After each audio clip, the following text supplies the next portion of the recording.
The Pawn Stars empire, once a shining beacon of success, is now crumbling under the weight of betrayal lawsuits and financial bankruptcy.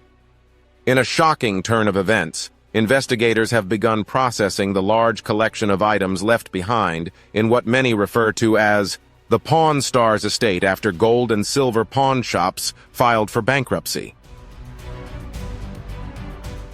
Why were these items left behind?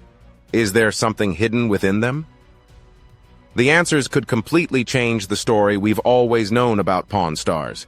If you want to know more, don't forget to like and subscribe to the channel so you won't miss the next hot updates.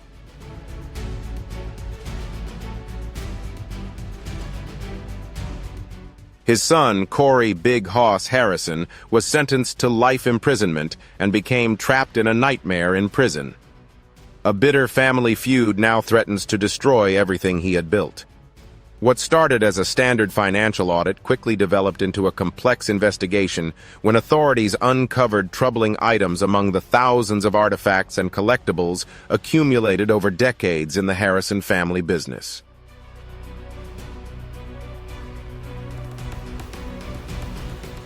The Las Vegas Institute made the Harrison brand famous through the long-running hit show on the History Channel, Pawn Stars. The gold and silver pawn shops became the most recognized pawn shop in the U.S., attracting tourists from all over the world hoping for a glimpse of Rick Harrison, his son Corey, and the beloved shop assistant Austin.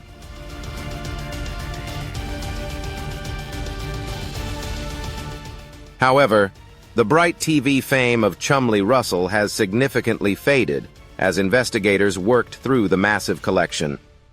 They found items that raised serious questions about the shop's acquisition practices. This unsettling development comes during an already tragic time for the Harrison family, who are still reeling from the heartbreaking loss of Rick's son, Adam Harrison, earlier this year. Adam, 39 years old, who had chosen to stay out of the limelight unlike his brother Corey, passed away from a drug overdose.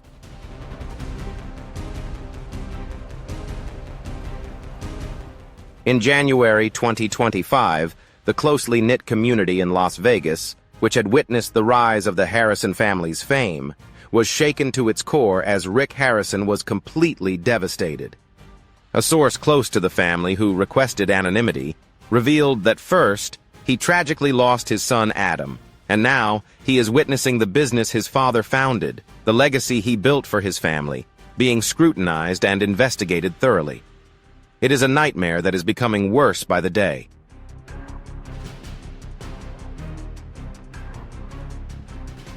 The investigation started quite harmlessly when financial auditors were called in to assess the business's assets after signs of cash flow problems at the once thriving business.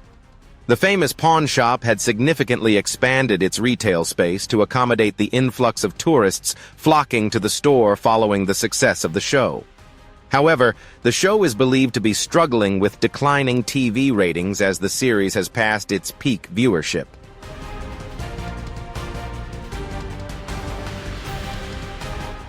What the auditors discovered in the vast storage facilities of the shop quickly turned a standard financial audit into something far more serious. Among the legal inventory, items with questionable origins, historical artifacts with incomplete or suspicious paperwork, antiques potentially imported illegally, and even items reported as stolen in other states were found.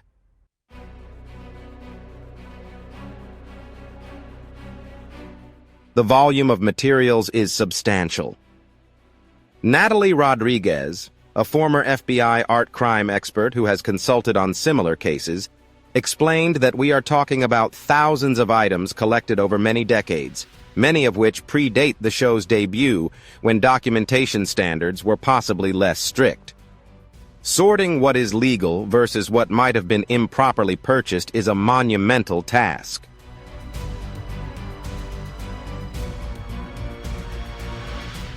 Investigators are particularly concerned about some Civil War-era items with inconsistent documentation, suggesting they may have been looted from protected historical sites rather than being legally purchased through legitimate channels. Additionally, many Native American artifacts in the collection are potentially protected under the Native American Graves Protection and Repatriation Act, with insufficient evidence to show they were legally acquired.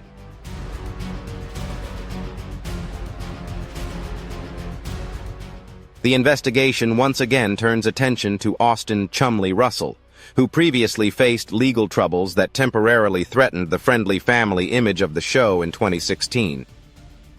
Russell was confronted with serious legal risks when the police, while investigating sexual assault allegations that he was ultimately not charged with, discovered drugs and illegal weapons during a search of his home. The case ended with Russell pleading guilty to felony weapon charges and a serious misdemeanor charge of drug possession, leading to 3 years of probation.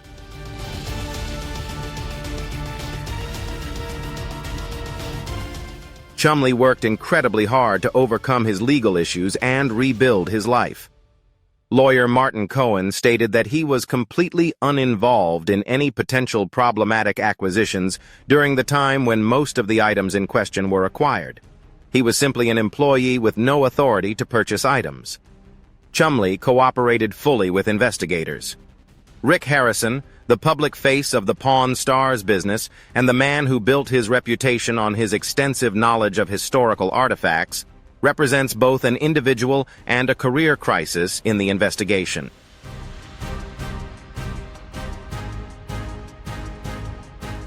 Harrison often recounts on the show how his father, Richard the Old Man Harrison, taught him the pawn business from a young age, emphasizing that knowledge and careful authentication were the keys to success.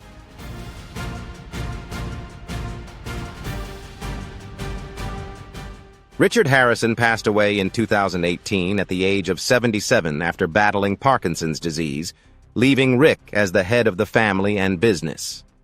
The elderly man, affectionately called the Old Man by millions of viewers, co-founded Gold and Silver Pawn with his son Rick in 1989, laying the foundation for what would eventually become a global television phenomenon when Pawn Stars premiered in 2009.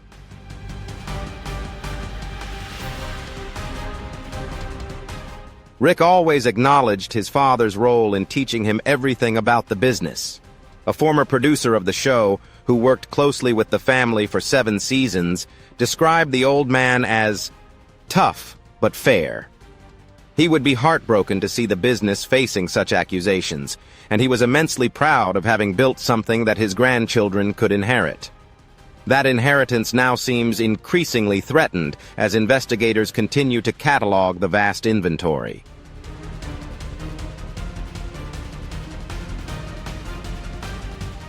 In addition to the historical items that could have been illegally bought back, authorities are also believed to have discovered financial irregularities, indicating potential tax issues that may have been ongoing for years. Although no formal charges have been filed, the investigation has expanded to include forensic accountants examining the complex business network created by the success of the show. During the peak of Pawn Stars' popularity, the Harrison family leveraged their fame into several businesses in Las Vegas, including Rick's Roland Smoke.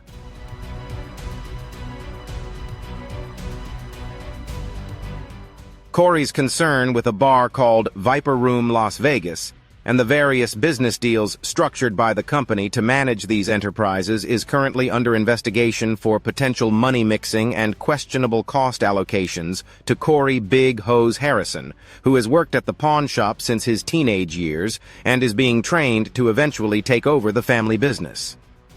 The investigation not only threatens his livelihood, but also jeopardizes the succession plan, which has been the subject of countless episodes, showcasing his growth from a rebellious young man to a talented entrepreneur.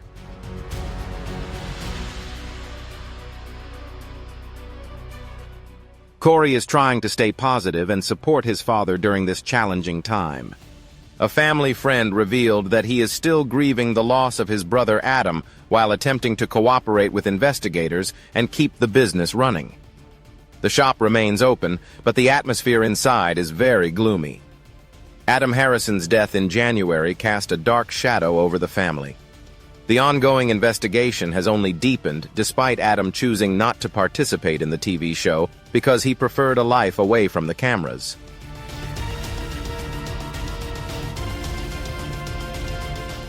From the footage, he remains a close part of the Harrison family. His death due to a drug overdose highlighted the opioid crisis affecting families across America, with Rick Harrison later revealing that his son had struggled with addiction issues for years in a poignant statement following Adam's death. Rick wrote, "You will always be in my heart. I love you, Adam." The grieving father later spoke more about the devastating impact of drug addiction, using his platform to raise awareness of the growing opioid epidemic, which claims thousands of American lives each year.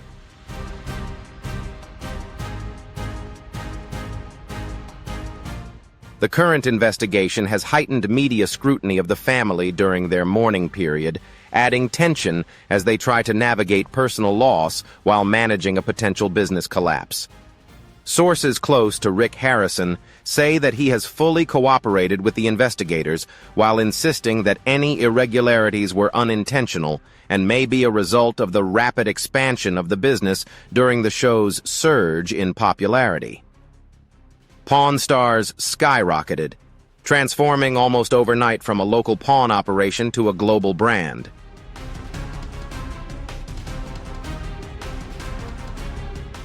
Ellis Monroe, a business advisor familiar with reality TV enterprises, explains that the operational systems for a small family business are often broken under such explosive growth.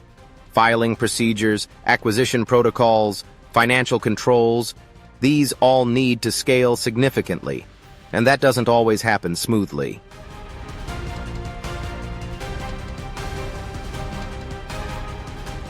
Household Names issued a brief statement acknowledging the investigation, while emphasizing that the network is not involved or aware of the day-to-day purchasing activities at Gold and Silver Pawn Shop. "I want a pawn shop, I went to City Hall and they told me, 'No, you can't get a boxing job in Las Vegas.'"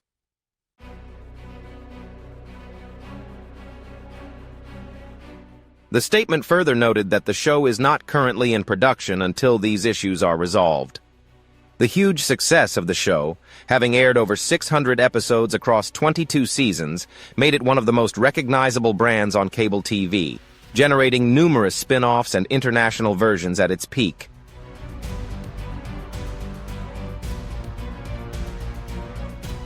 Pawn Stars attracted millions of viewers to watch the Harrisons and Chumley appraise unusual items, negotiate with colorful sellers, and bicker playfully with each other. A key aspect of the show's appeal was its educational component, with Rick Harrison in particular sharing historical context and authentication methods for various artifacts brought into the shop. Ironically, this expertise now raises questions about how potentially problematic items might have been brought into the shop's inventory without raising red flags.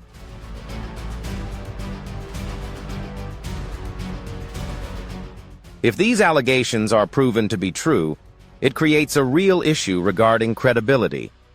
Famous television critic Miranda Jensen states that the show positioned Rick, especially as a highly knowledgeable expert, capable of spotting a counterfeit or problematic item right away.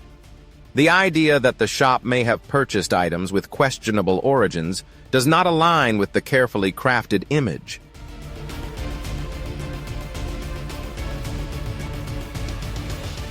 Among the most troubling discoveries reported by investigators are some antiques that may have originated from regions with strict export controls, including items from Egypt, Greece, and several Middle Eastern countries. International antiquities laws have significantly tightened in recent decades, with many countries actively pursuing the return of their cultural heritage.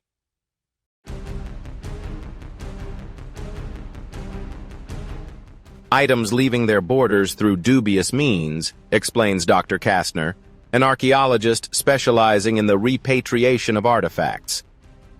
Without extremely careful provenance research, purchasing looted items from archaeological sites or illegally exported from their country of origin for a famous business regularly dealing in historical items is all too easy and dangerous.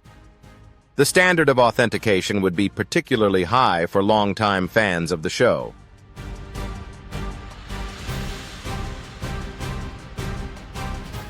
The investigation has prompted a reassessment of episodes in which experts were brought in to authenticate items that the Harrison family was unsure about. These scenarios are presented as evidence of the family's commitment to legality and authenticity. However, this now raises questions about what happened to items whose provenance cannot be verified after the cameras stopped rolling.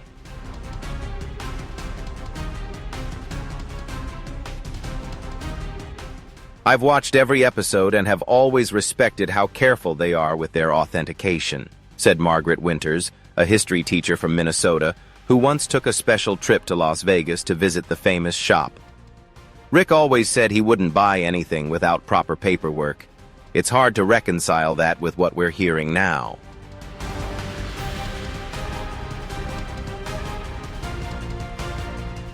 The investigation has also revealed the precarious financial situation of this once thriving business empire. While the shop attracts many tourists and became one of the top attractions off the Las Vegas Strip, financial records are said to show significant cash flow issues starting around 2022, when the production of new episodes slowed and sales of merchandise dropped from their peak popularity.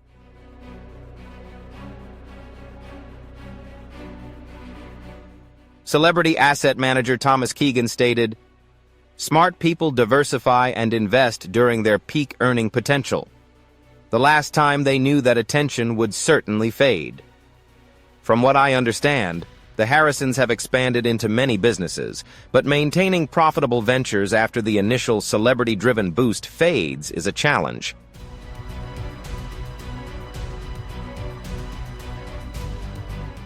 Complicating matters is Richard, the elder Harrison's involvement after his passing in 2018. His will revealed that he had removed one of his 3 sons from the will a year before his death, leaving his estate to be divided between Rick and another son, Joseph. The legal structure of the pawn shop's ownership now includes several properties and entities, creating additional complexity for investigators as they try to determine accountability for any potential wrongdoing.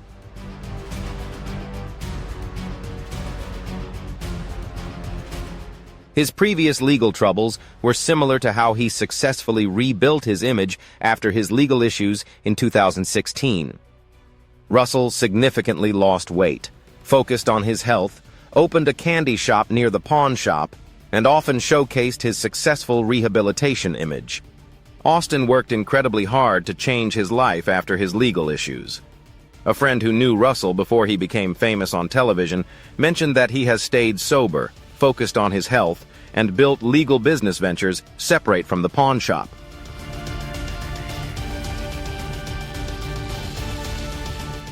The pawn shop is linked to the investigation due to his association with the show. It's disappointing that he had no involvement in the acquisitions or financial decisions. The investigation has also exposed the complex reality behind the staged scenarios of the reality TV show. While Pawn Stars presents itself as capturing the daily operations of a functioning pawn shop, the production demands meant that many interactions were scheduled and staged, with items and sellers carefully vetted before appearing on camera.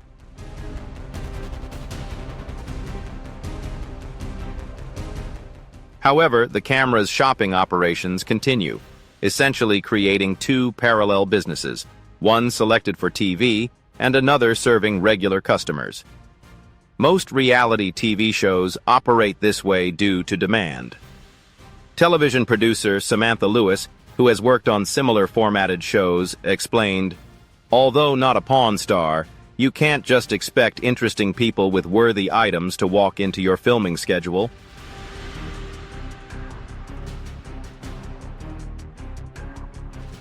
The challenge for businesses like gold and silver is maintaining proper protocols for both the televised transactions and regular business operations that run concurrently with production. As investigators continue handling the enormous inventory reportedly filling multiple storage facilities beyond the shop itself, the Harrison family faces an uncertain future.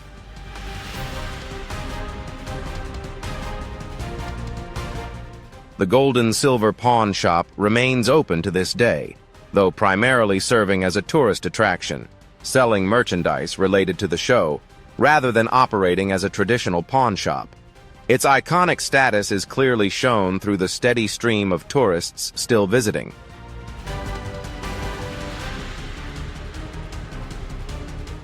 Many people are unaware of the ongoing investigation behind the scenes. "We traveled all the way from Australia to see the shop," Thomas Mercer said when visiting Las Vegas with his family. "My sons have been serious fans of the show at home and wanted to see where it all happened. We were hoping to see Rick or Chumley, but they told us no cast members were present today."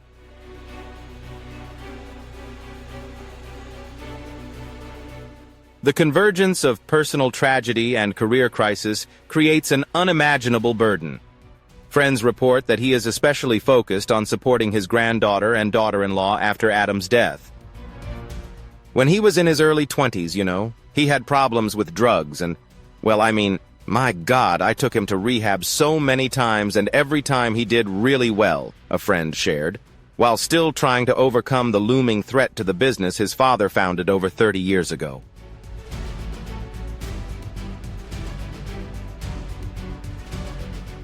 Rick is a survivor, a longtime partner who knew Harrison before he became famous on television. He built this business once, and no matter what this investigation concludes, I won't count him out. He's facing the darkest time of his life with losing Adam, and now this investigation, but I've never seen him give up.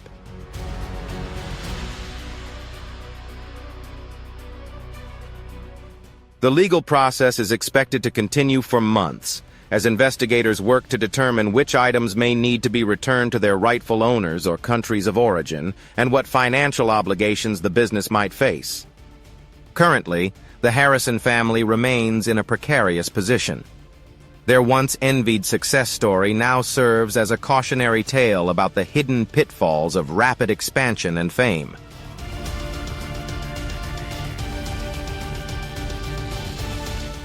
The saddest part is the impact this has on Harrison's legacy, reflecting on a former employee of Gold and Silver who worked at the shop for over a decade.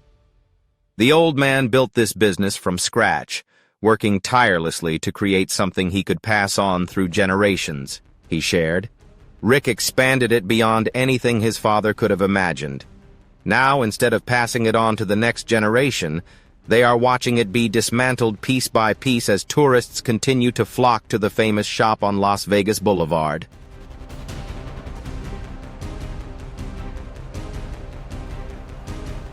Many take selfies with the Pawn Stars logo and buy souvenirs, unaware that they may be witnessing the final chapter of an iconic American success story. A story that rose to unprecedented heights through television fame before potentially collapsing under the weight of that very success.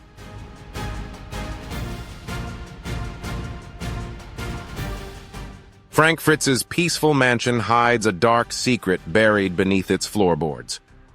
When the FBI arrived at the sprawling estate in Iowa and began tearing up the old floorboards, they expected to find typical evidence. Instead, what they uncovered was enough to astonish even the most seasoned investigators.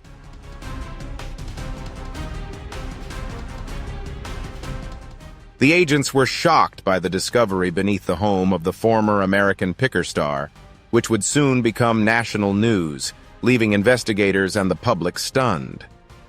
Fritz's journey to his estate in Iowa began after years of traveling across America's back roads in search of forgotten treasures. The estate, located in rural Davenport, captivated him with its rustic charm and historical significance. This connection drove him to purchase the historic farmhouse in 2013, although at the time it required extensive renovations.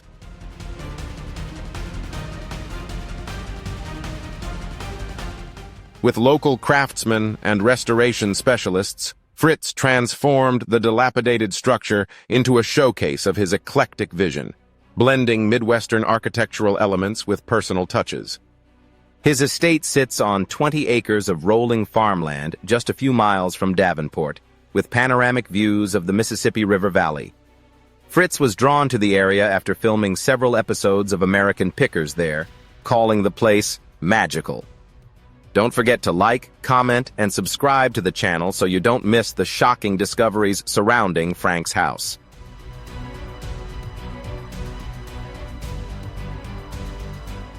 He once told Midwest Living magazine that he bought the property primarily for its secluded location.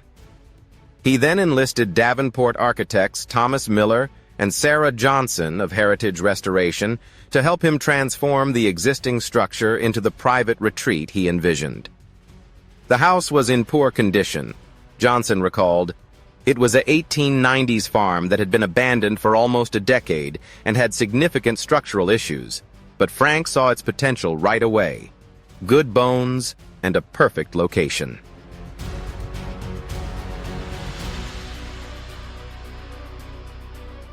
Fritz and his design team weren't interested in creating a place for television. Instead, their priorities were authenticity, comfort, and creating a space to display his growing collection of classic motorcycles and American memorabilia. The renovated home became a blend of many styles, part traditional farmhouse, part rustic cabin, part collector's paradise. "It doesn't try to be anything specific," Miller explained. "It reflects Frank's personality perfectly, simple, authentic, and full of stories."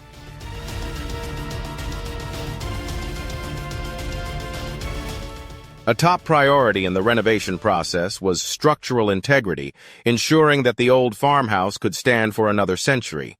The sagging floors were reinforced, and the foundation was stabilized before any aesthetic work began. Fritz brought the eye of a collector to the finishing details of the interior space. What he wanted was authenticity, a home that honored its 130-year history while still meeting modern comforts. "I've spent my whole life searching for things with patina and history," Fritz explained during a rare home tour. "I wanted my house to feel like it had been lived in and loved through generations."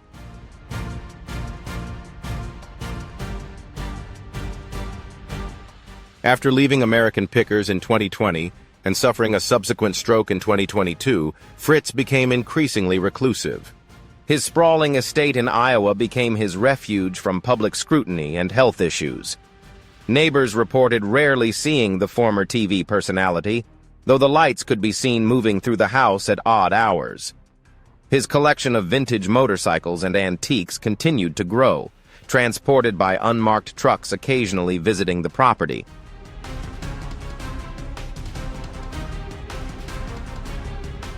Fritz's health issues have been well documented. After his stroke, he spent several months recovering, learning to walk again, and regaining his independence.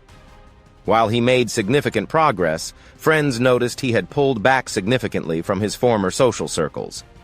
His estate, once occasionally opened for charity events, is now completely off-limits to visitors.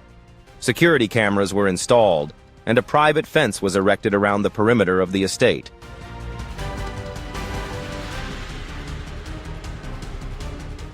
Despite living reclusively, Fritz maintained relationships with a small group of trusted friends. One of these individuals, a longtime motorcycle restoration partner named James Kenworth, became concerned in early 2025 when Fritz stopped responding to calls and messages. After several weeks of no contact, Kenworth reached out to local authorities, requesting a welfare check at the property.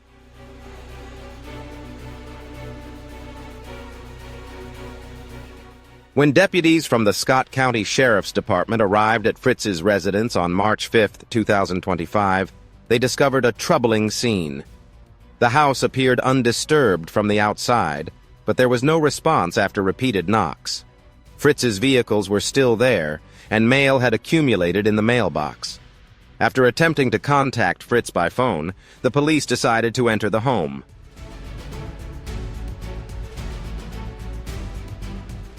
Inside, they found the house in a strangely perfect condition, with no signs of disturbance, but no sign of Fritz.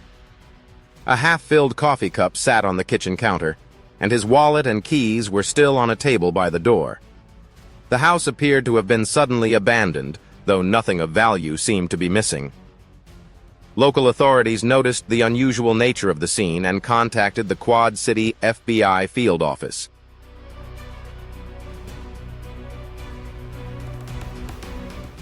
Due to Fritz's fame and the strange circumstances, federal agents arrived within hours to assist in the investigation. Initial searches of the property uncovered nothing unusual, though agents noted that some areas of the main house had been recently renovated. What was particularly noteworthy was the library, where new hardwood flooring had been installed in the past year. This was unusual, given Fritz's well-known preference for original materials.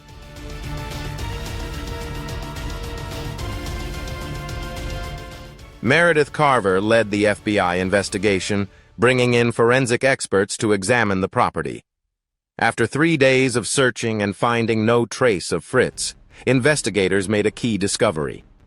Subtle inconsistencies in the floor pattern of the library and thermal imaging showed temperature changes beneath some parts of the newly laid hardwood, indicating a void or space underneath that didn't align with known basement areas.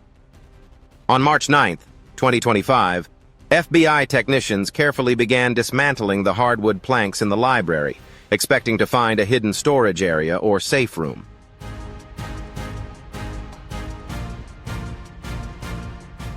Instead, what they uncovered made even seasoned agents recoil in shock. Beneath the floor was a hidden room about 15 square feet, accessible by a concealed ladder. This space had been meticulously built to avoid detection, with soundproofing materials lining the walls. What they found in the hidden room left investigators speechless. Instead of antiques or valuable items one might expect from a collector like Fritz, they found dozens of meticulously arranged, leather-bound journals, with dates carefully noted, alongside thousands of documents, some appearing decades old, and several vintage filing cabinets.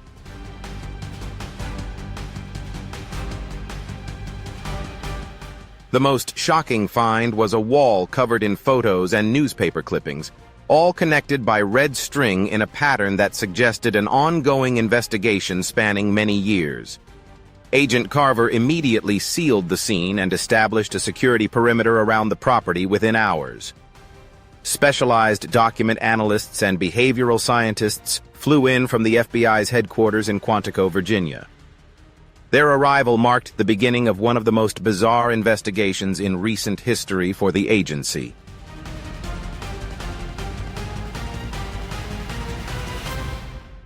As FBI analysts began to examine the contents of the secret room, an astounding picture emerged. The journals, spanning over 30 years, detailed Fritz's secret obsession with investigating a series of unsolved cases that had occurred across the Midwest since the 1970s. The earliest journal entries date back to Fritz's teenage years, when a childhood friend disappeared.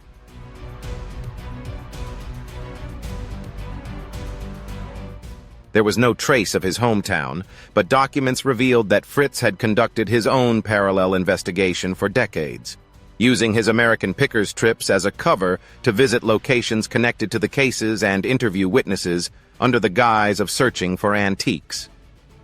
His journals, detailed conversations, observations, and theories had never been shared with official investigators. The most concerning part was that some recent entries suggested he believed he had identified a pattern linking decades-old cases and that he feared for his own safety.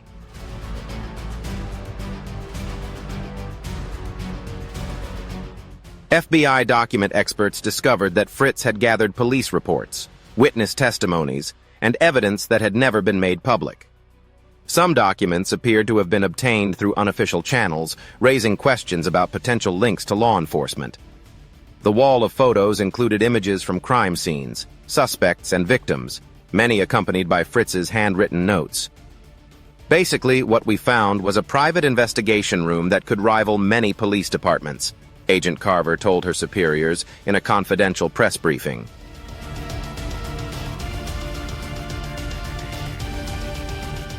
Fritz wasn't just collecting antiques during his trips. He had a method of collecting evidence and connecting dots that law enforcement had missed for decades. This discovery raised immediate concerns about Fritz's whereabouts, whether his investigation had led him into danger, or if he had gone into hiding, fearing that someone connected to the cases had discovered his work.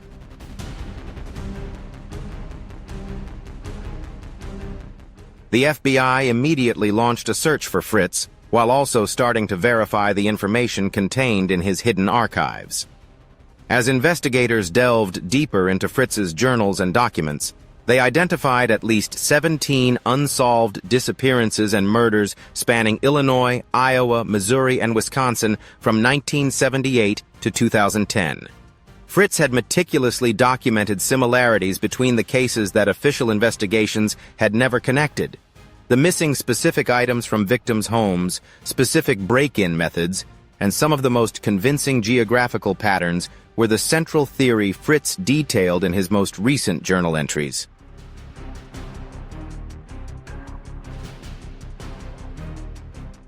Entries from January 2025 suggest that Fritz believed the cases were connected to a network of antique dealers and collectors who had used their businesses as a cover for darker activities.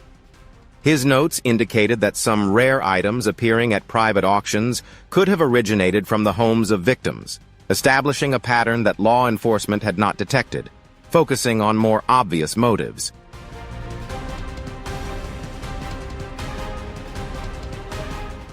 FBI analysts were astounded to discover that Fritz had compiled a list of names, including several prominent figures in the world of antiques, whom he suspected to be involved. Even more shocking was that he had recorded seemingly harmless encounters with these individuals during his time on American Pickers, noting behaviors or comments that had raised his suspicions. The most recent journal entry, dated February 12, 2025, contained a chilling final line. "They know I know. Meet Jay tomorrow to hand over everything if anything happens to me."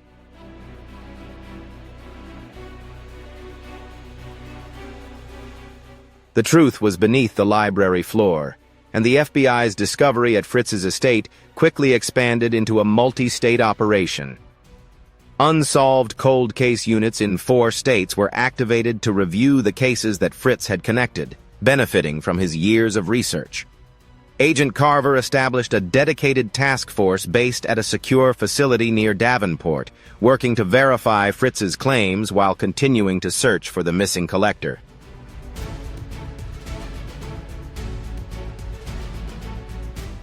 On March 15, 2025, the investigation took another dramatic turn when agents identified Jay from Fritz's last journal entry as Joanna Wills, a former district attorney who had worked on several unsolved cases in the 1990s before going to prison. When agents located Wills at her law office in Chicago, she confirmed that Fritz had contacted her in early February, claiming to have evidence related to multiple unsolved cases. He had scheduled to meet me on February 13th with what he described as irrefutable evidence that would identify the perpetrator, Wills told investigators, but he never showed. I tried calling him several times but got no response. Since he had a history of health issues, I assumed he had to be hospitalized.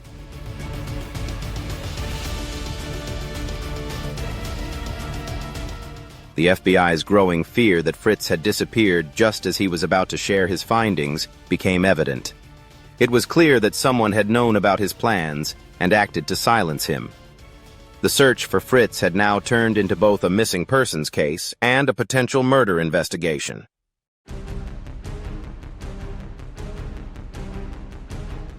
On March 22, 2025, nearly 3 weeks after Fritz's disappearance, the investigation made its first major breakthrough. Based on location data from Fritz's cell phone taken from records before the device went offline on February 12th, agents focused their search on a remote area of woodland near the Mississippi River, about 30 miles from Fritz's estate, in an open field accessible only by a narrow dirt road.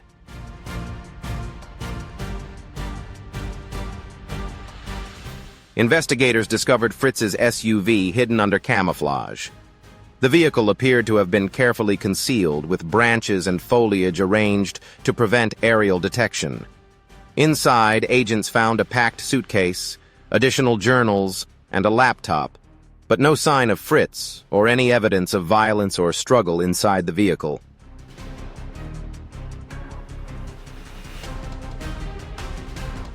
The laptop provided immediate intelligence.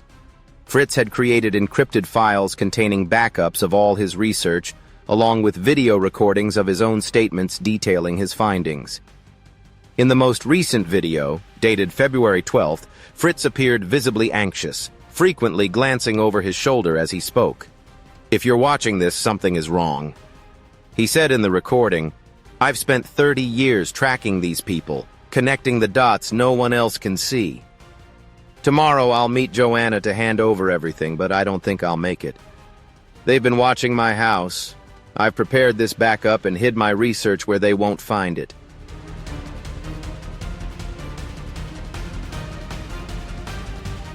"In my journal, there are names you wouldn't believe are involved in this. Check the auction records for the items I've listed.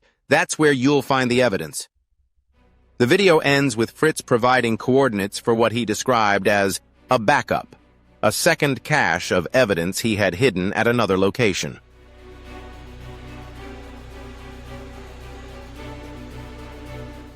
When agents tracked these coordinates to an abandoned farm silo 20 miles away, they discovered waterproof containers containing additional documents, photos, and, most importantly, several items Fritz had identified as stolen from victims' homes. These items had never been included in the official police reports and were equipped with Fritz's research and physical evidence from his secondary cache. The FBI began taking action against the individuals named in his journal.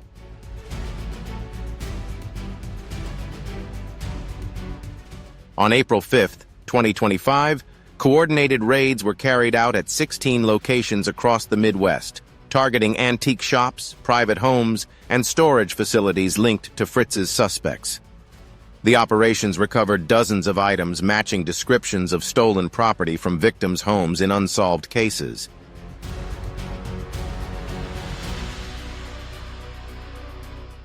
What was even more troubling was that some locations contained hidden rooms similar to the one under Fritz's library, spaces dedicated to cataloging stolen items and planning operations. At one site in rural Missouri, agents uncovered a sophisticated workshop where recognizable features of stolen antiques had been altered to avoid detection.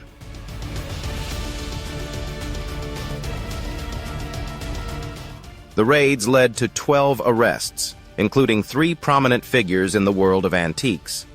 2 of the suspects arrested were former law enforcement officers who had actually been involved in some of the initial investigations, explaining how the group had managed to stay ahead of the police for decades. Their connections allowed them to track the progress of the cases and redirect attention when investigators came too close.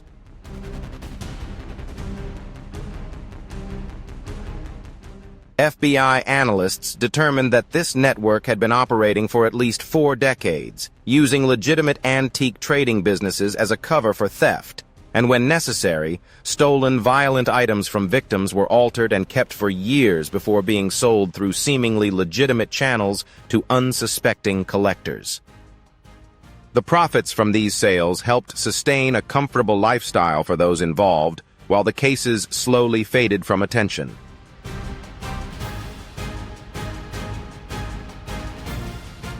Although the criminal network had been successfully dismantled, there was still no evidence indicating that Fritz's network members knew about his planned meeting with former prosecutor Wilkes or had acted to stop him from sharing his findings.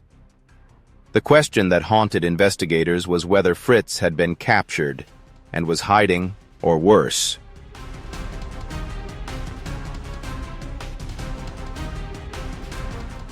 The breakthrough in the case came from an unexpected source on April 18, 2025, when a motorcycle mechanic in northern Minnesota contacted authorities after recognizing Fritz's name and photo from news reports on the investigation. The mechanic reported that a man matching Fritz's description, though using a different name, had brought in a classic Harley-Davidson for maintenance in late February.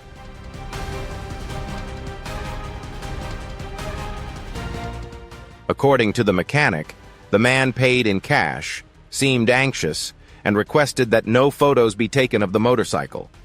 He mentioned that he would be staying in a secluded cabin and had bought supplies, indicating he planned to stay there for a long period of time. The most notable detail was that he asked the mechanic to install a hidden compartment on the motorcycle.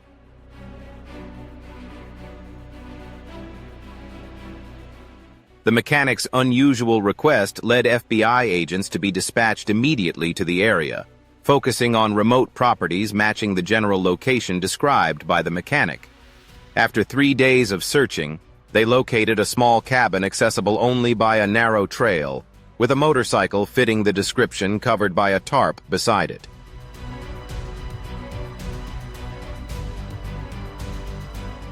Approaching cautiously, the agents surrounded the property before announcing their presence. The man who emerged from the cabin was indeed Frank Fritz, though nearly unrecognizable. He had lost weight, grown a beard, and dyed his hair. When the agents identified themselves, Fritz's first words were, "Did you find what I left on the floor?" Only after being assured that his research had been recovered and was being processed did he agree to go public and accompany the agents.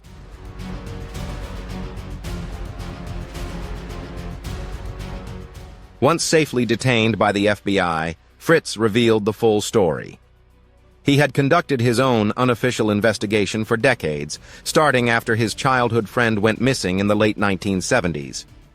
During his years working for American Pickers, he seized the opportunity to gather information, visit crime scenes, and make connections that law enforcement had missed. "I never intended to be an amateur detective," Fritz explained in the official press conference. "But once I began to recognize patterns that I couldn't stop seeing, I realized these weren't random crimes. They were calculated, organized, and interconnected by the antique trade, which I know all too well."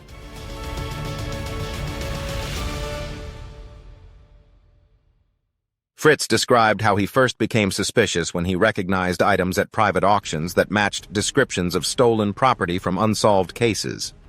As his awareness grew, he began documenting the similarities between the cases and tracking the movement of specific items in the market.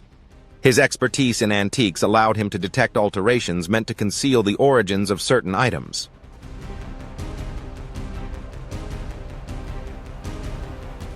Most chillingly, Fritz revealed that he had encountered several members of the network during his American Pickers career, even showcasing some of their legitimate businesses on the show.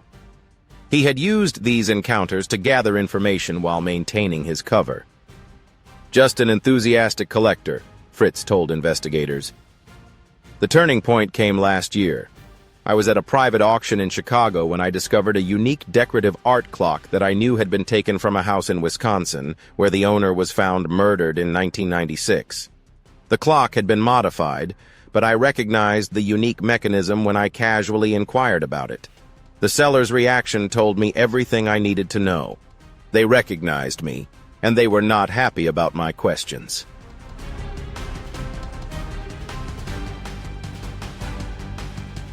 In the weeks that followed, Fritz noticed surveillance around his property. Strange cars would park along the road near his house, and he began receiving hang-up calls at odd hours. Early in 2025, believing he was in danger, he built a secret room under the library floor to protect his research and contacted former prosecutor Wilkes. "I knew they wouldn't stop at just threatening me," Fritz continued. "These people have killed before to protect their operations. The night before my scheduled meeting with Joanna, I discovered someone was trying to bypass my security. That's when I put my backup plan into action."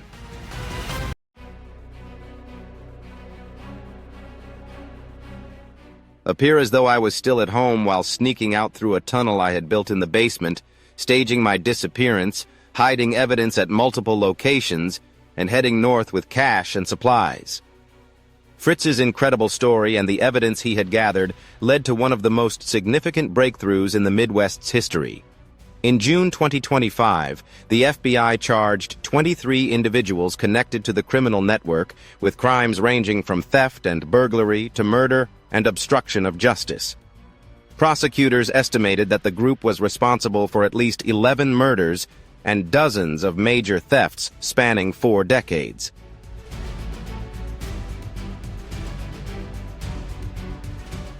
The secret room under Fritz's library became famous in law enforcement circles, a testament to one man's determination to solve cases abandoned by official channels. The image journals and meticulous research were described by an FBI analyst as far more comprehensive than many police investigations, with connections made that would not have been possible without Fritz's expertise in antiques and collectibles.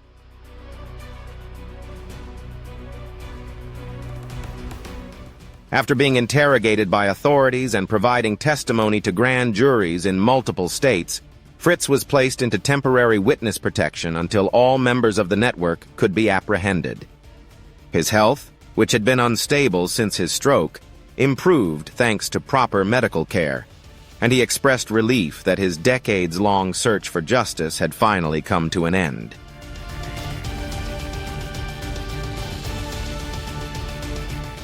When asked why he went to such lengths, despite the personal safety risks and the ultimate cost to his life, to investigate crimes that didn't directly involve him, other than his childhood friend, Fritz's answer was simple. In the years I collected items, I always believed that objects carried stories and history. But I also understood that when items disappear, sometimes people do too. Someone has to speak for them. Someone has to remember.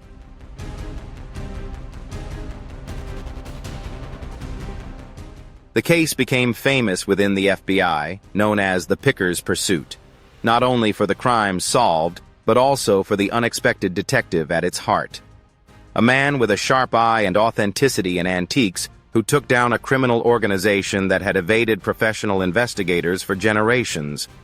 Fritz's estate, with its secret room and hidden evidence, has since been donated to the Scott County Historical Society. Though the library floor has been permanently sealed, it remains a reminder of the extraordinary lengths one determined individual went to pursue the truth and justice.